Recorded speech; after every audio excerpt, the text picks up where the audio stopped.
Bonjour, je m'appelle Robert Danzer, je viens de l'Université du Texas à MD Anderson Cancer Center, Houston, Texas. Et j'ai répondu à l'invitation de la Fondation fondamentale pour présenter aujourd'hui comment mieux comprendre la relation inflammation-dépression.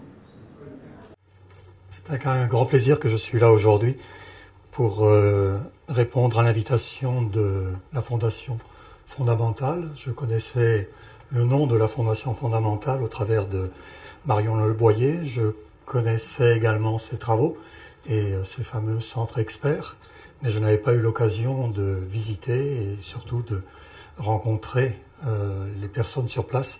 Et pour moi, ça a été véritablement une découverte. Je vous félicite de l'excellent travail que vous faites et dont on a bien besoin en psychiatrie clinique. Marion Leboyer m'a présenté rapidement et c'est vrai que j'ai une longue histoire. Cette longue histoire me fait plutôt penser à être le grand-père de l'immunopsychiatrie, si je peux m'exprimer ainsi, que le père. Mais peu importe, ce que je voudrais faire dans mon exposé aujourd'hui, c'est justement vous raconter un peu la genèse d'une histoire telle qu'elle s'est déroulée dans le temps, entre les premiers épisodes bordelais et les derniers épisodes houstoniens en quelque sorte. Mais cette histoire actuellement se déroule à Houston, et ce que vous avez ici, c'est juste un petit aperçu du Texas. Dans le Texas, tout est grand, y compris l'opinion qu'ont d'eux-mêmes les Texans, ce que l'on dit volontiers. Mais vous voyez en arrière-plan le downtown, le centre-ville de Houston, qui n'est pas si grand que ça, et puis au premier plan, une toute petite partie du Texas Medical Center, qui représente quelque chose d'énorme. C'est 100 000 personnes qui vont et viennent tous les jours dans à peu près 3 universités, 10 centres hospitaliers, et le tout dans un même espace. Donc vous pouvez imaginer la densité à la fois intellectuelle et de soins qui est disponible sur Houston. Le centre de cancérologie, pourquoi Robert Danzer, vétérinaire de formation, psychobiologiste par intérêt intellectuel, et termine ses jours, si j'ose dire, dans un centre de cancérologie, c'est essentiellement parce que je pense que nous avons atteint enfin le degré de maturité suffisant pour pouvoir prétendre venir en aide aux patients et essayer, dans le cas des patients cancéreux, d'améliorer les symptômes dont ils souffrent en tant que patients cancéreux, soit liés à la maladie elle-même, à la maladie cancéreuse, soit liés au traitement très toxiques qu'ils reçoivent. Je veux parler de la dépression, de la fatigue, des neuropathies, et puis aussi de ce fameux Kibo Brain, du déficit cognitif, qui est celui qui guette les patients recevant de ces chimiothérapies très toxiques. Donc voilà ce qui nous occupe actuellement. Mon exposé lui-même va se dérouler en 3 temps. Vous voyez que j'ai gardé l'esprit classique français enseigné au lycée. Une conclusion très courte. Le premier temps va être en fait celui de la mise en scène. Comment le concept d'une relation entre l'inflammation et la dépression s'est-il construit au cours du temps. Dans le deuxième temps, je montrerai qu'en fait on est passé d'une hypothèse qui est tout à fait classique dans le domaine de la dépression et que vous connaissez bien, qui est l'hypothèse sérotoninergique, à une hypothèse bien différente, qui est celle de l'activation du système glutamatergique. Et enfin, dans un troisième temps, je voudrais me montrer, pour en cela rendre hommage au travail réalisé à l'origine par Marion Leboyer, qu'on peut essayer de caractériser sur le plan clinique à quoi ressemble une inflammation, une dépression induite par l'inflammation du point de vue des endophénotypes, car Marion Leboyer, quand je l'ai connue au tout début, c'était essentiellement au travers de son travail sur les endophénotypes et la génétique des troubles psychiatriques. Donc mon petit hommage de ce jour. Alors, nous sommes en quelque sorte les enfants, les petits-enfants, les arrière-petits-enfants, on ne sait plus trop, d'une conception très psychosomatique des maladies somatiques dans laquelle, bien entendu, ce qui est important, c'est ce qui se passe dans le cerveau. Vous connaissez tous les travaux sur la pensée opératoire de beaucoup de nos collègues psychiatres français et cette idée que quand le cerveau ne fonctionne plus en tant que filtre par rapport à l'événement, tout retentit sur le corps et c'est ce qui fait que l'on déclenche ou que l'on favorise le mauvais déroulement d'une pathologie somatique. Ce qu'a montré la psychoneuroimmunologie qui s'est construite au fur et à mesure des années, depuis les années 50 jusqu'à maintenant, c'est qu'en fait, on peut expliquer ce retentissement de ce qui se passe dans la tête, nos émotions, les événements que nous vivons, les stress, pour rester dans un monde très objectif, sur le système immunitaire qui lui-même contribue à ce qui se passe dans notre corps, dans le restant de notre corps. Donc on peut l'expliquer au travers des liens qui unissent le cerveau au système immunitaire. On pensait que le système immunitaire fonctionnait de façon autonome. Ce n'est pas le cas. En fait, le système immunitaire est contrôlé par le système nerveux sympathique, ou plus exactement, et ça a été le travaux de tous les pionniers dans le domaine de la psychoneuroimmunologie, il y a une innervation sympathique de tous les organes lymphoïdes, que ce soit l'organe lymphoïde primaire, la rate, que ce soit les ganglions lymphatiques. Et cette innervation se surajoute à l'action des hormones du stress, que vous connaissez bien, le cortisol, etc. Et au travers de ce système de communication, donc, on peut décrire toute une connectique entre le fonctionnement cérébral et le fonctionnement du système immunitaire, qui fait qu'à chaque fois qu'il y a quelque chose qui se passe dans notre tête, cela retentit, bien entendu, plus ou moins bien, sur le fonctionnement du système immunitaire.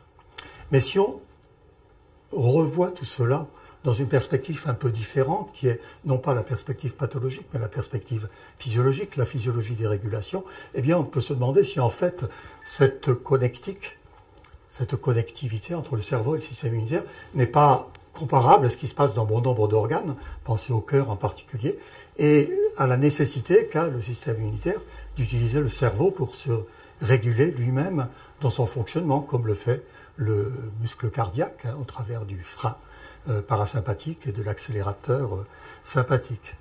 Mais bien entendu, si c'est le cas, si la physiologie des régulations vaut pour la communication entre le cerveau et le système immunitaire, autant faut-il que le système immunitaire puisse raconter au cerveau, décrire, communiquer au cerveau son état de fonctionnement, qu'il y ait en quelque sorte une autre connectique du système immunitaire vers le cerveau. Et cela a été découvert bien après la mise en évidence de ce premier réseau de communication. Et en fait, ces molécules sont représentées essentiellement par les molécules que fabriquent les cellules de l'immunité, c'est-à-dire essentiellement les cytokines, interleukines, chémokines, chimiokines en français, et autres médiateurs du système de l'immunité innée et de l'immunité adaptative. Donc en d'autres termes, il existe un système de régulation entre le cerveau et le système immunitaire, dans lequel le système immunitaire est capable de parler au cerveau et, en utilisant son propre langage, donc les théories de la communication cellulaire, et au travers de ce langage, d'informer le cerveau sur son état de fonctionnement. Ce qui veut dire donc, en termes très simples, que quand un événement se passe au sein du système immunitaire, cet événement va avoir sa répercussion dans le fonctionnement cérébral. Alors, l'exemple le plus évident de cela, c'est quelque chose de très banal, trivial même, la réaction de fièvre. Mon origine vétérinaire me fait utiliser pour cela le petit chien qui, en état de santé, agite sa queue, s'intéresse à tout ce qui se passe dans son environnement, et puis atteint d'un virus, ce chien sympathique passe de l'état de santé à l'état de maladie, et bien entendu, il développe une réaction fébrile, qui est l'événement le plus immédiat, le plus apparent de la réponse d'activation du système de l'immunité innée. Et fort heureusement, le système immunitaire chez cet animal marche très bien. Généralement, ça l'aide à éliminer le pathogène pour rejoindre l'état de santé, donc l'état de maladie en tant qu'état transitoire entre deux états de santé, avec bien entendu l'absence de séquelles dans cet épisode pathologique.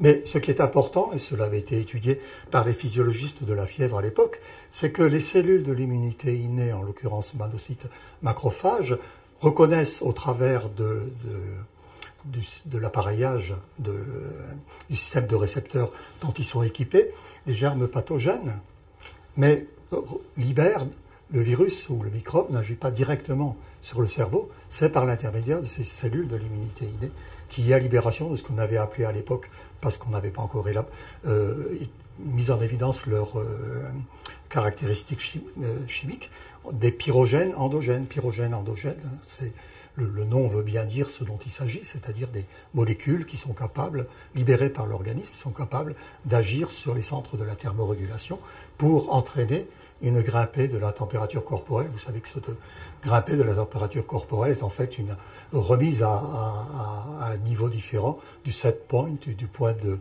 consigne de la régulation de la température corporelle. Quand on a une fièvre, notre point de consigne grimpe de 36 et quelques à 39,5 environ. Et à cette température, l'avantage pour l'organisme est que toutes les multiplications cellulaires s'arrêtent. Et pour un grand nombre d'organismes pathogènes qui sont sensibles à la température, justement, cela permet également de diminuer la capacité de prolifération de ces organismes, de ces micro-organismes pathogènes. Et en même temps, les pyrogènes endogènes agissent sur le foie, entraînant la synthèse de protéines, qui sont les protéines de la phase aiguë, la réaction du complément, etc., ayant eux-mêmes des effets, une activité d'ordre antibactérienne et antiviral. Donc tout cela permet effectivement d'inhiber la prolifération des micro-organismes pathogènes et de favoriser le retour à l'état de santé. Ce qui est important, bien entendu, c'est que dans le contexte d'une réponse de fièvre, tout ce qui contribue à la dépense énergétique doit être jugulé, doit être supprimé. C'est-à-dire que vous allez avoir une diminution de l'activité, vous allez avoir une diminution de tout ce qui concerne l'intérêt pour l'environnement, le fonctionnement de l'individu malade n'est plus du tout le fonctionnement de l'individu sain. Vous avez un basculement total des priorités de l'organisme malade. Et c'est ce que je vais vous montrer maintenant. Je vais vous montrer qu'en fait, les cytokines libérées par les cellules de l'immunité innée sont capables d'agir sur le cerveau pour entraîner toute cette réorganisation comportementale. J'oublie la fièvre, j'oublie cet aspect thermorégulateur et je me place uniquement sous l'aspect comportemental. Première chose importante dans cette communication, ce ne sont pas les molécules de la périphérie qui vont agir sur le cerveau. N'oubliez pas, cerveau, barrière hémato-encéphalique, blocage de l'action de ces molécules qui viennent de la périphérie, qui sont des peptides hydrophiles et donc peu susceptibles de traverser la barrière hémato-encéphalique, mais capacité des cellules correspondantes du cerveau, macrophages ménagers, macrophages périvasculaires, macrophages à l'intérieur même du parenchyme cérébral, ce qu'on appelle les cellules microgliales, de répéter, de reproduire le message humain de la périphérie. Travail réalisé en 1992, au tout début de cette affaire, par des collègues néerlandais, montrant que sous l'action d'une endotoxine, d'une très faible dose infraseptique de lipopolysaccharide, il y a non seulement production de cytokines à la périphérie, mais également, quand on regarde les macrophages ménagers, apparition de cellules immunoréactives pour l'interleukinin bêta, qui est un des facteurs principaux de la communication cellulaire à l'intérieur du système de l'immunité innée. Là, vous avez les cellules immunoréactives pour l'interleukinin. Ici, vous avez les mêmes cellules marquées par un marqueur de macrophage. Là, vous voyez à l'intérieur du cerveau d'autres cellules qui entourent ce qui ressemble des vaisseaux sanguins. Et effectivement, c'est toujours de lié à la bêta. Et voilà le marqueur des macrophages. Et puis à l'intérieur du parenchyme, des cellules étoilées qui, lorsqu'on utilise un marqueur de au plus fort grossissement ressemble à cela. Ce n'est pas des astrocytes, en fait c'est de la microglie mise en évidence par un autre marqueur du genre IBA1, anticorps anti-IBA1 de microglie.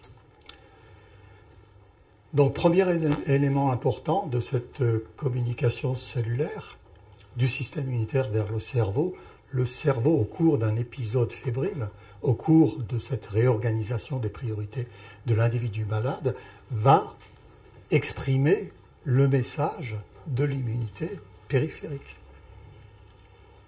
Donc c'est bien ce que je vous disais, ce ne sont pas les molécules de la périphérie qui montent au cerveau, c'est le cerveau qui reproduit ce qui se passe à la périphérie.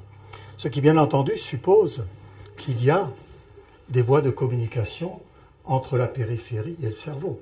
Si le cerveau est capable de répondre au travers de la production de cytokines cérébrales aux cytokines de la périphérie, il faut qu'il y ait des voies de communication. Et donc, vous voyez s'esquisser petit à petit toute une communication dans laquelle ce que l'on connaissait en immunologie, ce que l'on apprend en immunologie comme étant les cellules de l'immunité innée, monocytes, macrophages, neutrophiles, se comportent comme des organes sensoriels diffus, capables de reconnaître le soi et le non-soi, et de transmettre cette information à d'autres organes, y compris le cerveau. Et cela parce que les cytokines pro-inflammatoires, libérées à la périphérie, de novo, qui agissent en tant que facteurs de communication paracrine, c'est-à-dire sur les cellules immédiatement adjacentes, ou autocrine, sur les cellules qui viennent de les produire, sont également capables d'activer les terminaisons nerveuses. Il y a des terminaisons nerveuses afférentes dans tout le territoire corporel. Et comme vous le savez bien, quand vous avez une réponse inflammatoire, quels sont les deux signes cardinaux sensoriels de l'inflammation? C'est la douleur et la chaleur. Donc effectivement, notre cerveau est capable de décoder l'inflammation au travers d'afférences nerveuses. Et si on coupe cette afférence nerveuse, tout ce que je vous ai montré, c'est-à-dire le comportement de l'individu malade et la production de cytokines dans le cerveau disparaît. En fait, il n'y a pas qu'une seule voie de communication, la voie nerveuse, il y a plusieurs voies de communication qui viennent s'empiler, se superposer en quelque sorte. Notre organisme, comme c'est souvent le cas, utilise plusieurs moyens et non pas un seul pour cette communication. Et l'autre communication, c'est celle humorale, c'est-à-dire que ce ne sont pas les cytokines qui sont véhiculées dans le sang, mais ce sont les germes pathogènes, les micro-organismes pathogènes eux-mêmes qui peuvent agir sur les macrophages qui sont présents dans les organes circumventriculaires à l'extérieur donc de la barrière hémato-encéphalique pour entraîner là la production de cytokines inflammatoires qui elles-mêmes vont diffuser par l'intermédiaire de la diffusion volumique à l'intérieur du cerveau. Donc tout un travail qui a été réalisé par l'équipe de Bordeaux à l'époque pour montrer l'existence de ces voies de communication et donc la possibilité d'un recrutement du cerveau, du fonctionnement cérébral, sous l'effet d'une activation du système immunitaire. Et bien entendu, si vous agissez sur ce qui se passe dans le cerveau, indépendamment de ce qui se passe par la périphérie, ben vous allez modifier tout cela, c'est-à-dire le comportement de l'individu malade et tout son accompagnement neuro-endocrinien et métabolique, la réaction de fièvre, sans pour autant modifier ce qui se passe à la périphérie. Si je coupe le nerf qui relie la zone du corps dans laquelle se situe la réaction inflammatoire et le cerveau, je perds non pas la réaction inflammatoire locale, elle existe toujours, mais je perds tout son accompagnement central. Alors, je voudrais revenir un instant sur cet état de maladie pour insister sur le fait qu'il ne s'agit pas de quelque chose en creux, en négatif, mais qu'il s'agit véritablement de quelque chose de construit, tout comme une réaction de peur. Normalement, la pathologie nous fait voir l'état de maladie comme effectivement la conséquence inéluctable d'un état de faiblesse lié à un épisode infectieux dans lequel cette idée que l'organisme doit en quelque sorte réorienter toute son énergie pour lutter contre le pathogène est quelque chose qui est important. Une idée sur laquelle nous avons travaillé également à Bordeaux est que, en fait, ces cytokines modifient, là je parle de manière très globale, l'état interne, et que cette modification de l'état interne va déboucher sur des réajustements comportementaux en fonction en fait des contingences environnementales, des facteurs environnementaux. Hein, c'est exactement la même chose que la faim ou la peur. La faim et la peur vont s'exprimer au niveau comportemental en fonction de ce qui est disponible dans l'environnement. Et pour illustrer cela, une petite expérience réalisée à l'époque par Arnaud Aubert, qui est maintenant maître de conférence à l'université de Tours, au cours de sa thèse de sciences, des souris allaitantes chez lesquelles la motivation principale est la motivation maternelle, hein, le soin accordé aux petits. Cette souris a une portée, elle s'occupe de cette portée en l'allaitant, puis en construisant un nid. Et si on perturbe cette souris en agissant sur son état interne au travers de l'administration de l'hypopolysaccharide, on va la rendre malade, et la souris, si elle reste dans son environnement normal, la cage d'élevage, va absolument pas s'intéresser à ses petits, elle va rester dans un coin de sa cage. Si les petits viennent téter, elle va pas adopter la posture caractéristique de la tétée, elle va se laisser téter de manière tout à fait passive, sans participer à cet événement. Mais si on joue avec sa motivation maternelle, si on interfère avec sa motivation maternelle, alors là, les choses vont changer. On disperse les petits à l'intérieur de la cage. Que fait un animal comme une souris ou un chien, une chienne? Immédiatement, elle prend les petits un par un et les ramène au nid. Et puis, on rajoute une autre contrainte qui est que l'on défait le nid. On enlève le nid de la cage et on donne aux souris un peu de coton pour reconstruire un nid. Quand on les teste à 24 degrés, elles vont immédiatement chercher les petits et les ramener là où on a mis le coton, mais elles ne vont pas construire un nid. Si on augmente encore les contraintes environnementales, en testant la souris à 6 degrés, en le mettant dans une enceinte réfrigérée, eh bien à ce moment-là, la souris non seulement va chercher les petits et les ramener au coton le plus rapidement possible, mais va également se mettre à construire un nid qui a toutes les caractéristiques du nid qu'elle construit normalement. Et cela malgré le fait qu'elle soit malade. Donc ce n'est rien d'autre que en fait, ce que vous connaissez bien, hein, de manière là aussi non pas quasi quotidienne, mais enfin très fréquente, qui est que vous êtes au fond de votre lit avec une bonne grippe, le téléphone sonne, vous n'allez pas répondre au téléphone, vous demandez à votre partenaire de répondre, il ou elle vient vers vous et vous dit c'est le chef de service, là, il demande pourquoi tu n'es pas là aujourd'hui. Je réponds, enfin dis-lui que je suis malade, je viendrai quand j'aurai récupéré. D'ailleurs j'ai déposé des jours de maladie, donc qui viennent pas me casser les pieds. Et puis, donc rien ne change, hein, c'est là, ce cas-là. Et puis, l'autre cas est, votre partenaire revient et dit, c'est le voisin d'à côté qui dit qu'il a vu des flammes dans l'immeuble. Immédiatement, vous allez sortir de votre lit et vous retrouvez dehors. Donc c'est exactement cela. Mais cela veut dire quoi? Cela veut dire qu'en fait, cette modification d'état interne correspond à ce qu'on appelle en psychologie un état motivationnel qui réorganise les perceptions et les actions, hein, quelque chose qui est construit. Et donc, cela veut dire très concrètement qu'on peut faire tout à fait l'équivalent entre l'état de maladie et d'autres états motivationnels comme la peur, comme la faim, etc. Quelque chose qui est construit pour nous permettre de percevoir et d'agir en fonction de notre état interne. Mais la peur, vous savez bien, c'est quelque chose qui se traduit par l'émotion de peur, les comportements de peur, et puis tout l'accompagnement métabolique nécessaire à ces réactions de peur. La maladie, c'est la même chose. C'est cette émotion particulière de la maladie qui représente ce malaise, cet état de mal-être, les comportements adaptés, le repliement de l'individu sur lui-même, le retrait vis-à-vis de l'environnement, le retrait sur le corps malade, hein, le corps prend la priorité sur l'environnement, et puis les altérations métaboliques accompagnant l'état de maladie. Alors ça, c'est très important comme conception, parce que, bien entendu, qui dit peur pathologique dit dysfonctionnement de ce système qui, normalement, dans notre cerveau, organise la réaction de peur. Quel est l'équivalent pathologique de cet état de maladie? Quel peut être son équivalent pathologique? Eh bien, toujours à Bordeaux, nous avons imaginé que le dysfonctionnement de cet état de maladie pourrait représenter la dépression. Mais avant que je rentre dans cet deuxième épisode, je voudrais juste revenir rapidement sur ce que je vous ai présenté, le résumé. J'essaie de vous montrer que notre cerveau est capable de se représenter. Et quand j'utilise le terme représentation, ce n'est pas une métaphore, c'est véritablement une représentation à la fois moléculaire et cellulaire.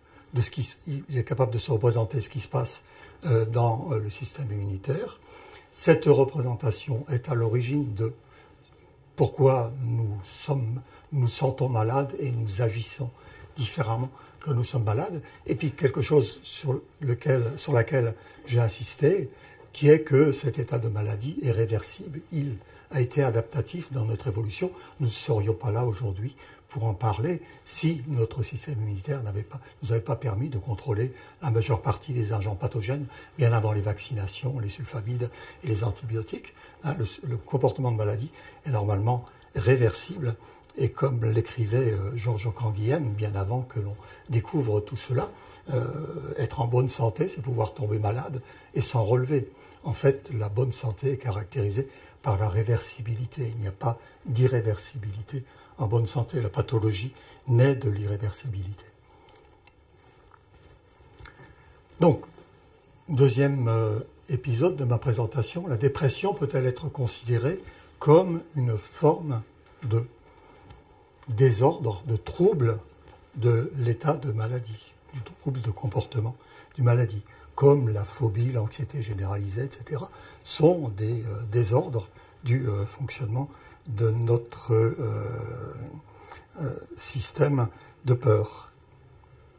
Alors, cette histoire, quand on a commencé à s'y intéresser, n'était pas tout à fait nouvelle. Il avait déjà été montré au niveau préclinique, contrairement à ce que l'on pensait à l'époque en psychoneuroimmunologie, que les patients déprimés n'ont pas en fait un système immunitaire totalement déprimé, ce qui avait été montré en regardant l'activité cytotoxique des cellules tueuses naturelles ou les réponses de prolifération lymphocytaire. En fait, quand on regarde l'immunité innée, cette immunité innée a plutôt tendance à être activée, ce qu'avait montré Michael Mass, travaillant à Anvers à l'époque. Et puis, ce qu'avaient également observé les psychiatres de liaison, travaillant en cancérologie, et observant que des patients traités par les immunothérapies de l'époque, c'est-à-dire l'administration d'interféron alpha ou d'interleukine 2 aux patients cancéreux, pour essayer de réveiller, d'activer le système immunitaire et permettre de lutter contre la prolifération cellulaire du fait que les cellules cancéreuses expriment des antigènes étrangers à ceux de l'organisme, peuvent exprimer. Donc, ces patients présentent également des symptômes dépressifs importants. Et puis, au niveau préclinique, déjà, des collègues, et en particulier Razi Irmaya à Jérusalem, avaient montré que certains des symptômes du comportement de maladie, et en particulier ce désintérêt pour tout ce qui fait l'objet normalement du plaisir, c'est-à-dire le goût sucré, l'intérêt pour un partenaire sexuel, etc. Tout cela peut être traité par des antidépresseurs et on peut récupérer des comportements de maladie au travers d'antidépresseurs. Alors, rentrons un peu plus dans le détail.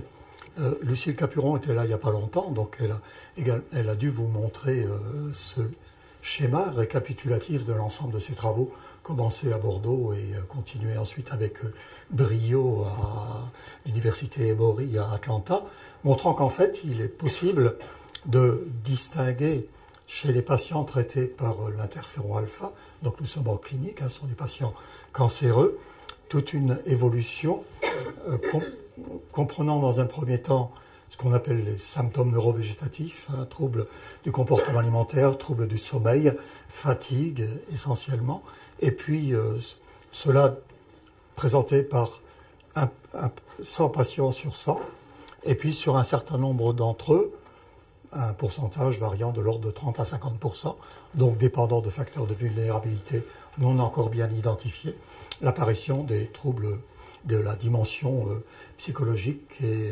cognitive de la dépression, c'est-à-dire ce que vous connaissez bien, ce n'est pas la peine que je rentre dans le détail, avec une différence importante entre les deux catégories de symptômes, les premiers peu sensibles à l'action des antidépresseurs et les seconds répondant à l'action des antidépresseurs.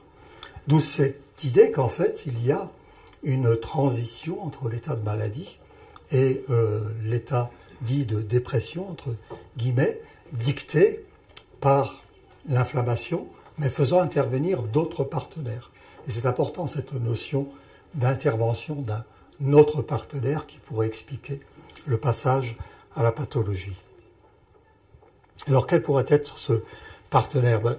Là aussi, le travail de Lucile en collaboration avec Michael Maas, qui était à l'époque à Maastricht, était passé d'Anvers à Maastricht, considération de tout ce que l'on pouvait mesurer à l'époque, et puis Michael Maas travaillant sur la dépression, connaissant bien la relation qu'il y a entre tryptophane et sérotonine, tryptophane en tant qu'acide aminé précurseur de la synthèse de sérotonine, mesurant le tryptophane dans les états inflammatoires et montrant, ce qui était déjà connu à l'époque, que dans un état inflammatoire, toujours chez les patients cancéreux traités par l'interféron alpha, jour 0, jour 5, jour 26, après le début de l'immunothérapie, ces patients reçoivent de l'interféron alpha tous les jours, 5 jours sur 7 pendant plusieurs semaines. Il y a une diminution de la quantité circulante de tryptophane. Vous voyez qu'elle est importante. Ce qui compte, bien entendu, au niveau du cerveau, c'est que le tryptophane rentre dans le cerveau. Il y a un transporteur qui admet un certain nombre d'autres acides aminés, les acides aminés neutres, pour les transporter. Donc ce qui compte, c'est le rapport entre le tryptophane et les autres acides aminés neutres. Mais vous voyez que l'on regarde le tryptophane tout seul, le rapport entre le tryptophane et les acides aminés compétitifs, leucine, isoleucine, valine, etc., on a bien une diminution.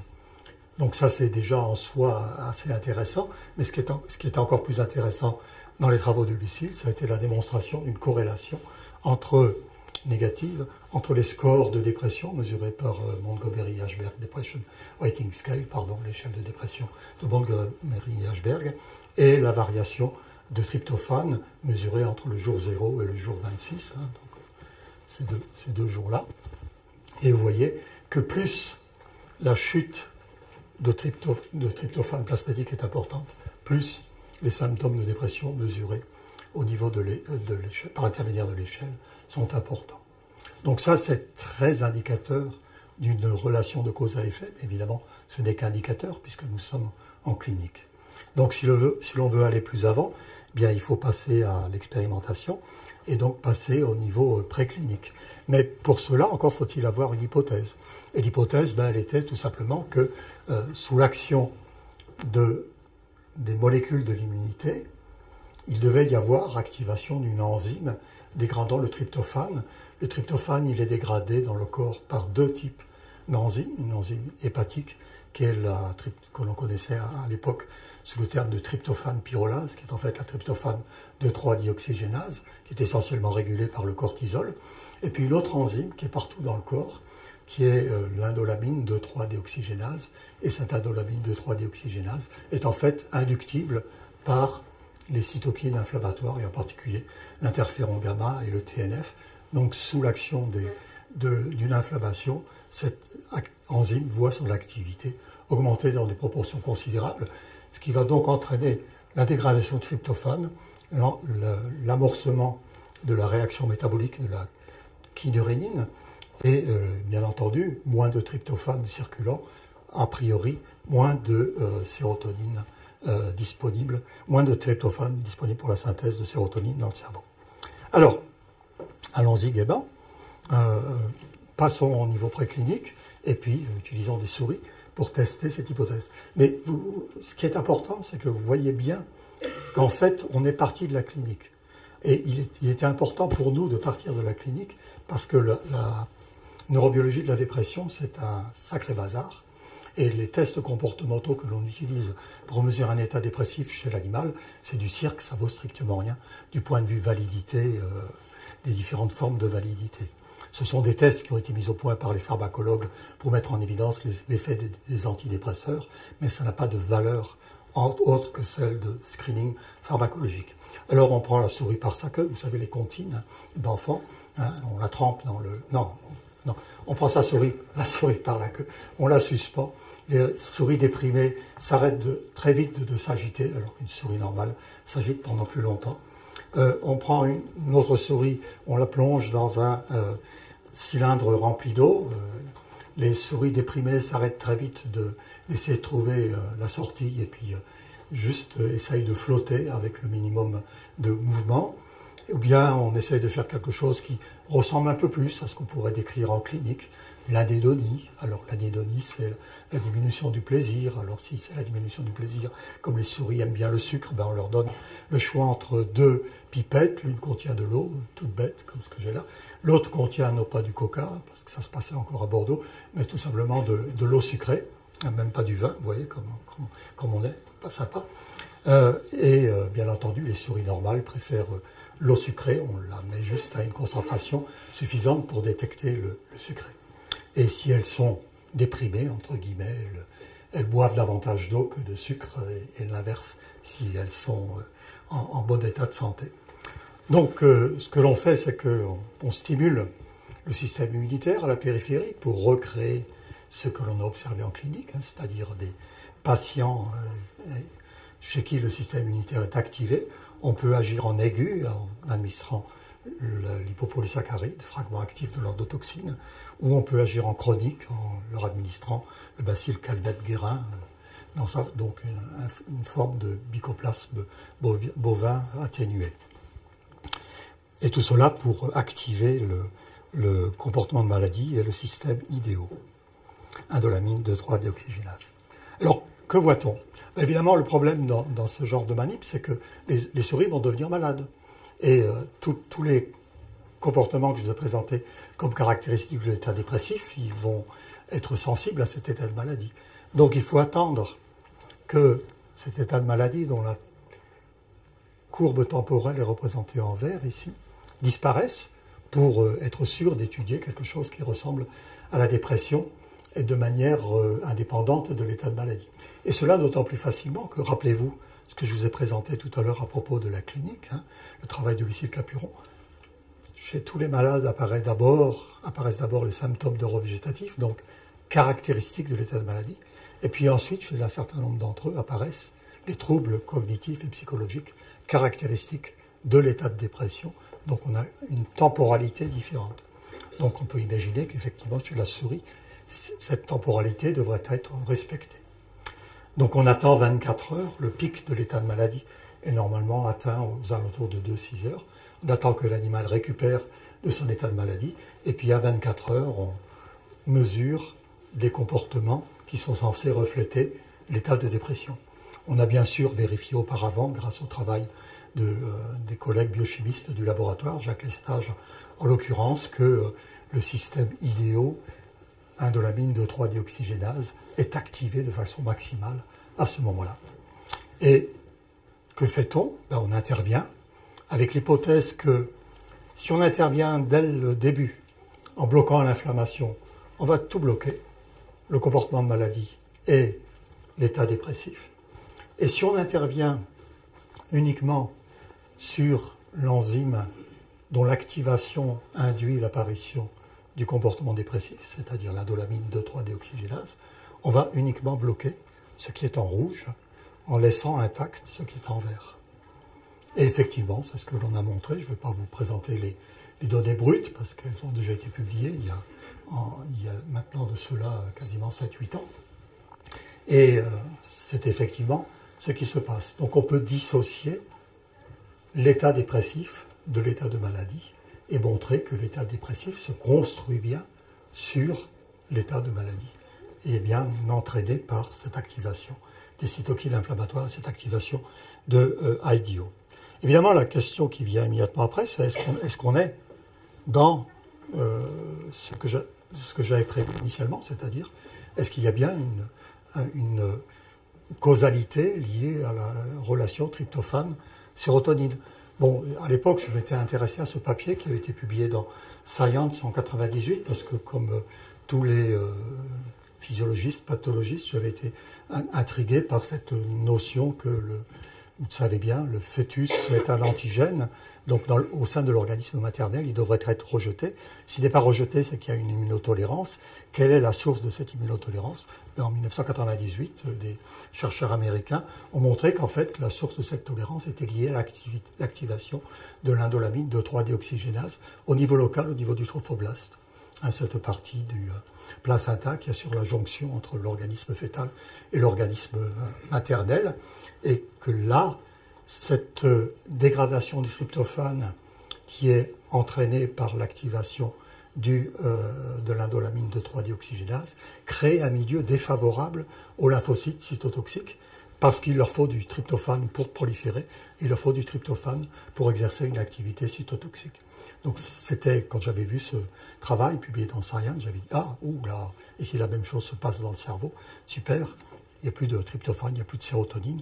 Donc allons-y gaiement, présentons un projet au NIH pour être financé et étudier si c'est bien le cas. Ce que j'ai fait. Et comme toujours, hein, on fait une recherche et on montre que notre hypothèse est fausse. L'avantage de la recherche, c'est qu'elle peut démontrer la falsifiabilité de l'hypothèse. Première chose, si on regarde au niveau du liquide céphalorachidien, en haut, ce sont des sujets humains traités par l'interféron alpha, ici, la première colonne de gauche, et à droite, ce sont des souris traitées par le lipopolysaccharide. On collecte du liquide céphalorachidien au bout de 3 semaines de traitement chez les patients, au bout de 24 heures chez les souris traitées par l'endotoxine, et on mesure le tryptophane et la kynurénine. Le tryptophane est en bas, la kynurénine est en haut. Kynurénine, métabolite du tryptophane par l'intermédiaire de l'indolamine 2,3-déoxygénase. La théorie prédit qu'il y a une augmentation de kynurénine. Vous voyez que dans le liquide céphalorachidien, dans les deux cas, il y a une belle augmentation de kynurénine. La théorie prédit que cette augmentation de kynurénine vient d'une diminution du tryptophane sanguin. On a bien, je ne sais pas montrer sur cette diapositive, une diminution du tryptophane sanguin. Mais quand on regarde dans le liquide céphalorachidien, il n'y a pas de diminution de tryptophane cérébral. Donc il n'y a pas de correspondance entre ce qui se passe à la périphérie et le cerveau. Le cerveau compense pour le tryptophane circulant et arrive à maintenir son tryptophane constant. Et effectivement, quand on regarde le turnover de la sérotonine, il est augmenté, mais il n'est pas diminué en raison de cette activation de l'indolamine 2,3-déoxygénase. Donc ce n'est pas la sérotonine, vraisemblablement, qui est responsable. Alors, si la sérotonine n'est pas responsable, que se passe-t-il? En fait, il y a une hypothèse alternative qui est apparue dans le domaine de la biologie de la reproduction, comme dans le domaine de l'immunologie, parce que cette activation de l'IDO que je vous ai présentée est en fait une réaction très importante au plan physiologique pour réguler le fonctionnement du système immunitaire. C'est un des moyens qu'a l'organisme de créer une immunotolérance et donc de, en quelque sorte, venir réguler en creux, en négatif, une réponse immune trop importante.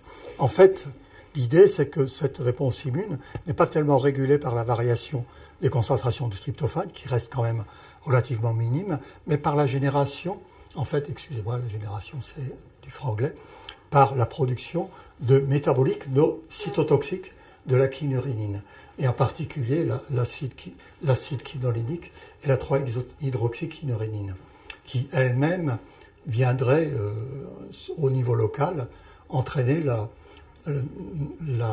l'arrêt de prolifération des lymphocytes et également provoquer leur disparition, leur apoptose pour les lymphocytes déjà présents.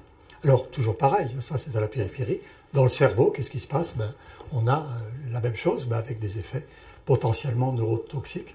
En fait, là, ça devient un peu plus compliqué parce qu'il y a plusieurs branches métaboliques dans le métabolisme de la kynurénine. Il y a une branche métabolique qui, sous l'action c'est plusieurs enzymes en cascade, sous l'action des kynurénines aminotransférases, provoque la production de métabolites de la kynurénine qui sont plutôt cytoprotecteurs, et dans le cas du cerveau, neuroprotecteurs. C'est le cas de l'acide kynurénique, que vous allez retrouver en schizophrénie parce que c'est en fait un antagoniste des récepteurs NMDA et puis également un antagoniste du récepteur alpha-7 muscarinique. Et puis il y a des métabolites qui sont plutôt neurotoxiques, comme la 3-hydroxykynurénine et l'acide kynurénique. Donc de là à supposer que sous l'inflammation, il y a un basculement de l'équilibre entre ces deux catégories de récepteurs, que la neurotoxicité l'emporte sur la neuroprotection. Alors, si c'est le cas, voyons ce qui se passe dans le cerveau de souris, traité par le lipopolysaccharide, toujours pareil, souris recevant du lipopolysaccharide, en gris les animaux d'Orbeau, en bleu les animaux traités par le lipopolysaccharide. C'est une diapo sur laquelle il y a beaucoup de choses, mais la seule chose importante, c'est ce qui se passe là par rapport à ce qui se passe là. En rouge, c'est ce qui se passe dans les cellules microgliales activées sous l'effet de lipopolysaccharide, à la périphérie. Vous voyez augmentation de la 3-hydroxysurénine, augmentation de l'acide kynurénique et des métabolites intermédiaires. Au niveau de la cellule qui contient les kynurénines aminotransférases et qui transforme la kynurénine en acide kynurénique, vous voyez qu'il n'y a pas de modification. Donc en fait, il y a plus de neurotoxiques et pas de modification de ce qui est potentiellement neuroprotecteur. Vous voyez d'ailleurs aussi, en passant, que dans le cerveau, on a toujours du tryptophane qui est là, et qui là, cette fois-ci, est en quantité plus importante que normalement.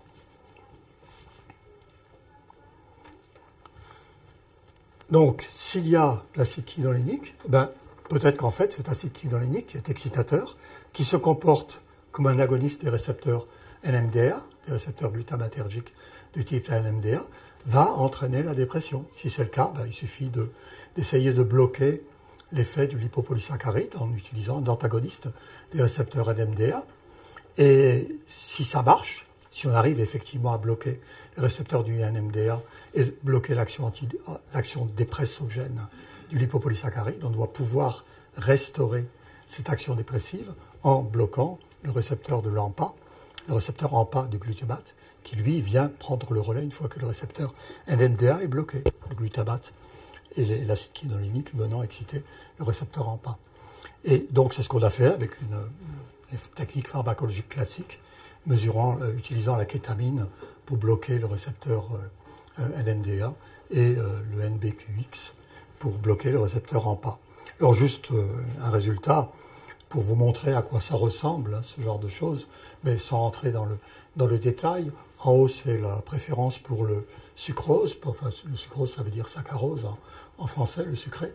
Donc, chez les animaux normaux, c'est 80%. Vous voyez que sous l'effet du lipopolysaccharide, la colonne en blanc, ça descend à 60%. Donc, il y a bien ce qui ressemble à une anédonie. Et puis, c'est bloqué par l'action par un pré-traitement, par la kétamine. Et en ce qui concerne l'immobilité, vous voyez que les animaux normaux sont à peu près à 80 secondes sur 5 minutes d'immobilité. Sous l'action du lipopolysaccharide, ils grimpent à 120 secondes sur 5 minutes, 2 minutes, et que c'est restauré à l'état normal par la kétamine. Donc voilà la démonstration, effectivement, que ça passe par le récepteur NMDA. Bon, vous me direz, il y a un article récent dans Nature qui vient de montrer que la kétamine n'agit pas en tant que kétamine directement sur le récepteur NMDA, mais qu'elle agit sur le récepteur AMPA par l'intermédiaire des métabolites de la kétamine, et blablabla. Ça n'a strictement aucune importance. Ce qui est essentiel là, c'est de voir que ce n'est pas la sérotonine, mais que c'est le système glutamatergique qui est activé sous l'effet de l'inflammation cérébrale en répercussion de l'inflammation périphérique.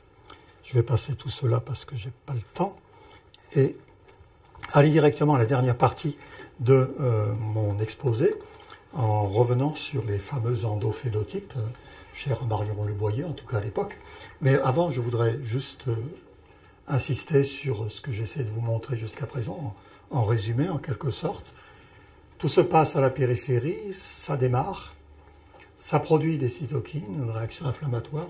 Cette réaction inflammatoire se propage, envahit le cerveau. Hein, rappelez-vous, vous vivez un épisode infectieux. Cet épisode infectieux n'est pas purement pulmonaire ou digestif, il est là-haut aussi. Et cela au travers de la microglie activée qui va libérer en provenance de la périphérie la kynurénine transportée dans le cerveau, transformée en acide quinolénique, se rajoutant, ce dont je n'ai pas parlé, au glutamate libéré par les astrocytes et par la microglie activée, tout cela venant activer le système glutamatergique. Terminons par quelque chose qui devrait davantage vous intéresser, et en tout cas sur le plan clinique, et qui est en fait de quoi parle-t-on quand on parle de dépression liée à l'inflammation. Inflammation-induced depression, inflammation-related depression. Qu'est-ce que cela veut dire? En quoi cette dépression, donc d'origine somatique, se différencie-t-elle de la dépression chez des patients n'ayant pas de pathologie somatique? Y a-t-il des caractéristiques cliniques propres? Évidemment, tout ce que je vous ai présenté jusqu'à présent et tout ce que l'on a fait sous l'angle de ces tests de dépression qui valent pas tripette, on ne peut rien dire à propos de tout cela. Mais, et en particulier en ce qui concerne la fameuse anédonie, vous allez voir dans très peu de temps que cette anédonie n'existe pas en réalité. Regardons en fait d'un peu plus près ce qu'on appelle dépression. Ça vous le connaissez mieux que moi. Ce qu'on appelle dépression, en fait, c'est un ensemble de symptômes dans lesquels il y a des troubles de l'humeur, des manifestations neurovégétatives et des troubles affectifs et cognitifs. Si vous avez une des composantes qui prend le pas sur les autres, par exemple fatigue et perte d'énergie, ben vous allez avoir, en utilisant les échelles de dépression habituelles, une inflation de l'échelle. Hein, rien pour vous de très étonnant. Mais regardons ce qu'il en est en clinique.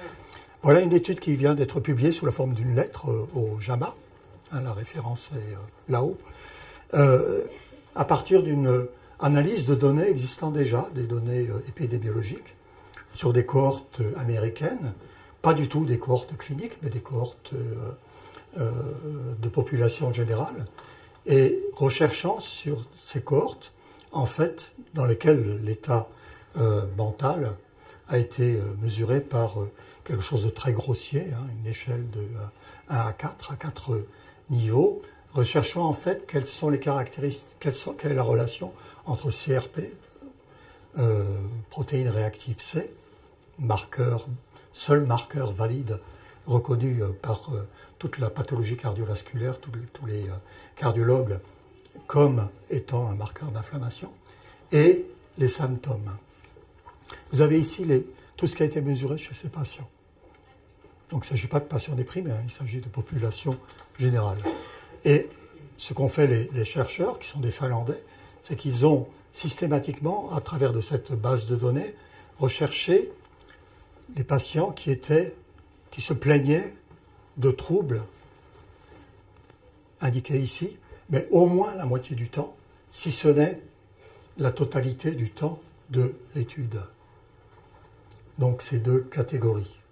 Et ils ont montré qu'en fait, l'association entre la CRP, une CRP élevée, et les symptômes était vraie uniquement pour les symptômes neurovégétatifs, troubles du sommeil, troubles de l'appétit et fatigue. Le reste ne sort pas. Vous voyez, l'anédonie, qui est là-haut, est juste en dessous du seuil d'acidification, mais ne sort pas véritablement. Donc cela veut dire qu'a priori, l'inflammation devrait être caractérisée en clinique, si elle se traduit par un état dépressif, par une amplification des symptômes neurovégétatifs relatifs aux autres dimensions de la dépression. Alors, essayons, à partir de là, de voir ce dont il s'agit véritablement, en rentrant dans les caractéristiques comportementales de la dépression. En psychologie, comme vous le savez, en psychiatrie, comme vous le savez, nous sommes non plus à ce qu'on appelle les endophénotypes, hein, mais à ce que le NIH appelle les Research Domain Criteria, donc l'idée de distinguer un certain nombre d'unités neurobiologiques de base ayant des structures, ayant un système neuronal bien identifié et dont on recréerait en quelque sorte une nosologie à partir de ces Research Domain Criteria. Bon, donc déjà vous voyez que l'anédonie, ça ne veut pas dire grand-chose en soi, parce que ça peut être soit je n'ai pas envie d'aller vers les choses qui sont plaisantes, ou bien alors ces choses qui sont plaisantes, ces facteurs qui sont plaisants n'ont plus aucun attrait pour moi en tant que tel, quand je les ai à ma disposition.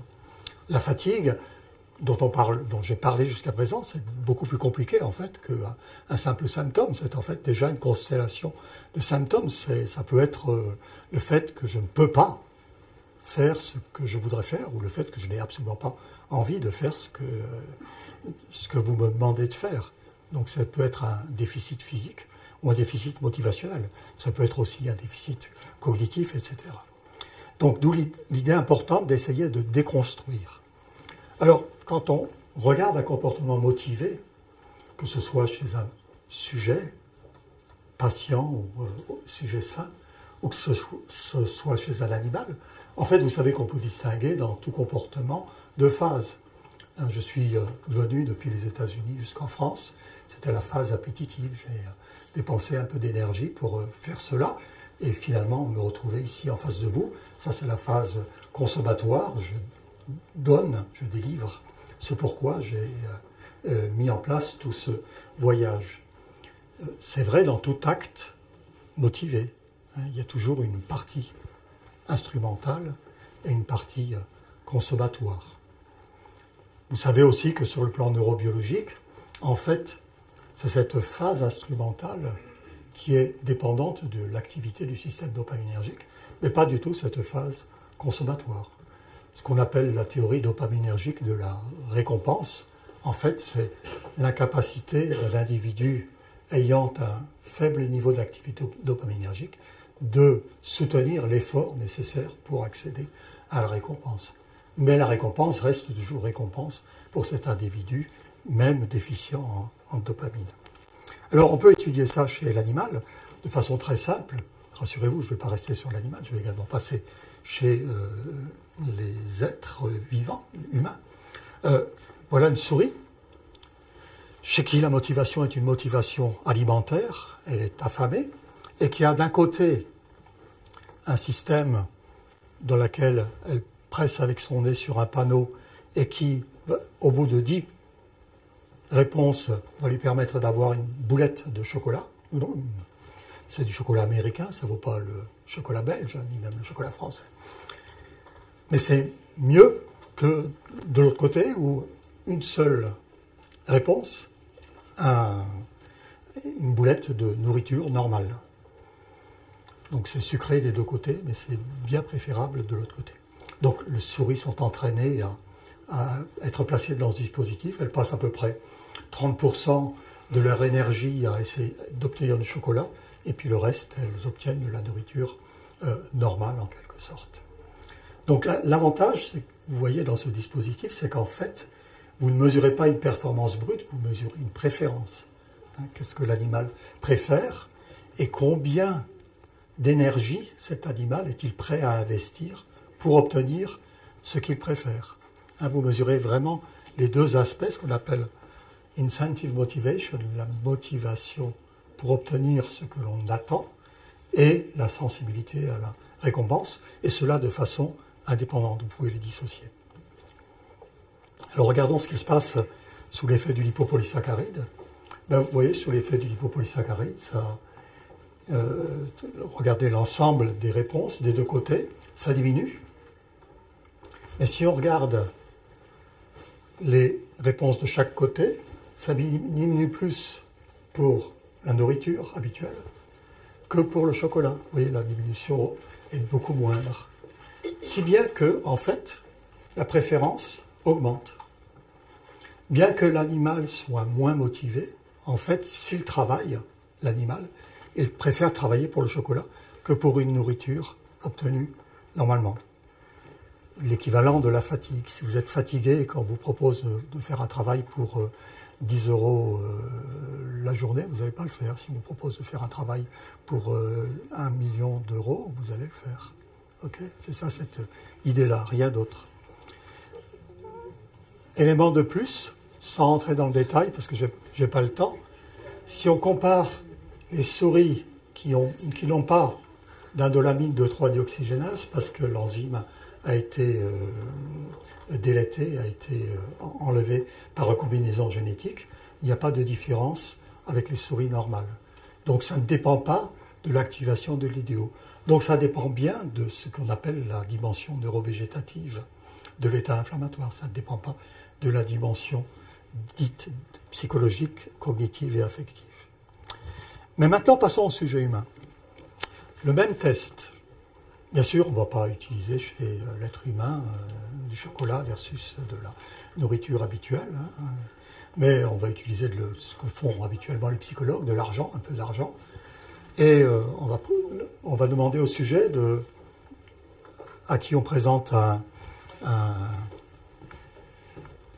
clavier, soit d'utiliser le majeur de la main dominante pour appuyer 30 fois afin d'obtenir une récompense très faible, de l'ordre de 1 $, soit utiliser le petit doigt de la main non dominante, du bras non dominant, appuyer 100 fois pour obtenir entre 2 et 5 $.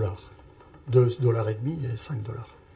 Donc vous voyez, c'est tout à fait l'équivalent de la souris. Et d'ailleurs, le test a été construit pour reproduire chez l'être humain ce qui a été observé chez les animaux de laboratoire. Par Michael Treadway, qui est maintenant à l'université Emory aux États-Unis, et il appelle ce test Effort-Based Decision Making. Voilà des patients déprimés. En fait, le test est un peu plus compliqué que chez la souris, parce que la probabilité varie, et elle est annoncée au sujet. Donc, c'est une série d'essais successifs. Le sujet a le choix entre répondre pour la réponse facile et le renforcement faible, ou pour la réponse difficile et le renforcement plus élevé. Mais en plus de ça, on lui donne la probabilité que ça marche. Cette probabilité varie entre 88% et 12%. Bon, que fait un sujet normal? Quand la probabilité est forte, il choisit de préférence la réponse demandant de l'effort, et plus la probabilité est faible, moins il opte pour ce type de réponse. Vous voyez donc cette gradation des réponses chez l'individu normal, et ça c'est la moyenne pour l'ensemble des sujets. Et voilà les sujets déprimés. Je ne parle pas de l'inflammation, là, ce sont des sujets déprimés, se présentant à la clinique pour état dépressif. Vous voyez qu'il y a une diminution générale de la performance, mais avec un respect du gradient. Hein. Ce qui montre bien que l'on a affaire ici à un déficit motivationnel et pas du tout à l'anédonie. Ces patients sont déprimés, ils sont caractérisés comme anédoniques. Cette anédonique n'est pas une anédonie liée à l'absence de ressenti du plaisir. C'est une anédonie liée à ce que Treadway appelle motivational anhedonia, hein, ce qui ne veut rien dire d'autre qu'une diminution de la motivation. Alors maintenant, débordons du cadre de la psychiatrie et passons à l'inflammation. Voilà le même test utilisé par des collègues en Suède. En fait, c'est une étudiante qui a travaillé en thèse avec Lucille et qui est allée faire son postdoc à Stockholm et qui a injecté à des volontaires une très faible dose de lipopolysaccharide avec exactement le même test pour étudier la répercussion de cette injection de lipopolysaccharide au moment de l'action de ce lipopolysaccharide, l'action maximale. Là, vous voyez apparaître le gradient, donc présenté, regardez pas ce qui est à gauche, c'est pas la peine. Vous voyez le gradient présenté de façon différente, hein, c'est plus des colonnes, c'est une ligne.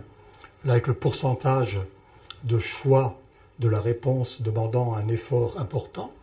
Vous voyez les sujets normaux en pointillés et les sujets traités par l'hypopolysaccharides, vous voyez en fait apparaître quelque chose qui ressemble énormément à mes souris de tout à l'heure, c'est-à-dire pas de modification de réponse pour les probabilités faibles, mais une augmentation de l'effort pour la probabilité élevée.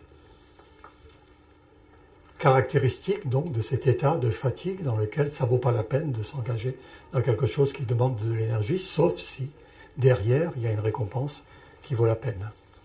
Et enfin, pour terminer, voilà mes patients cancéreux à MD Anderson, ils viennent consulter parce qu'ils sont fatigués et qu'ils ont besoin donc d'aide au niveau de leur fatigue.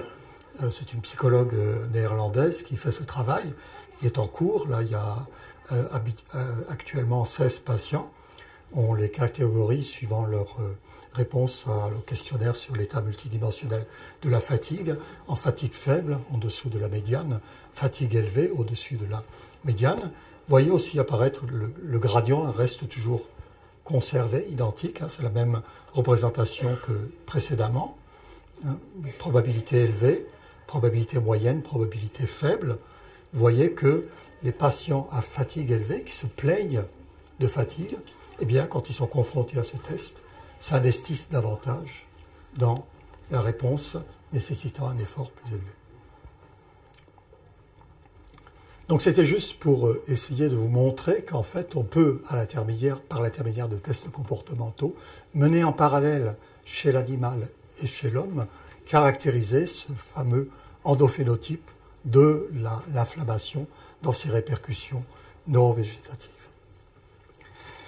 Bien, il me reste à conclure et je voudrais juste résumer dans cette conclusion ce que j'ai essayé de vous représenter dans cette présentation. Tout d'abord, cette idée importante que le cerveau représente ce qui se passe à la périphérie au niveau du système de l'immunité innée et que cela constitue en quelque sorte l'aspect physiologique, l'aspect normal de la pathologie qui est celle qui vous intéresse. Hein, la dépression se construit en fait sur un système neuronal qui à l'origine sert à contrôler l'état de maladie.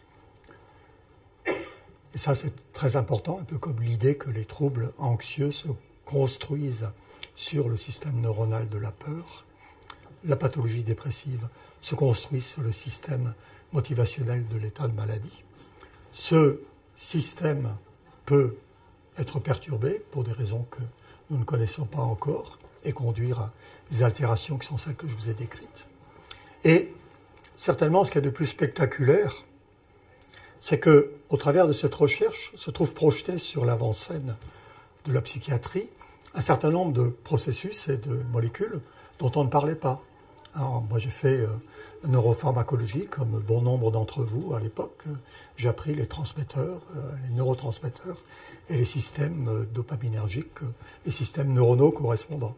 Là, tout à coup, arrive la microglie, les astrocytes, l'environnement neuronal, les cytokines, la kynurénine et les métabolismes de la kynurénine, les systèmes de transport au niveau de la barrière hémato-encéphalique dont j'ai à peine parlé, tout un certain nombre d'acteurs sur lesquels il est possible d'agir a priori pour traiter la maladie psychiatrique. Et c'est certainement ce qui rend le domaine actuellement passionnant et qui motive tout cet intérêt de la part des psychiatres. Je vous remercie de votre attention.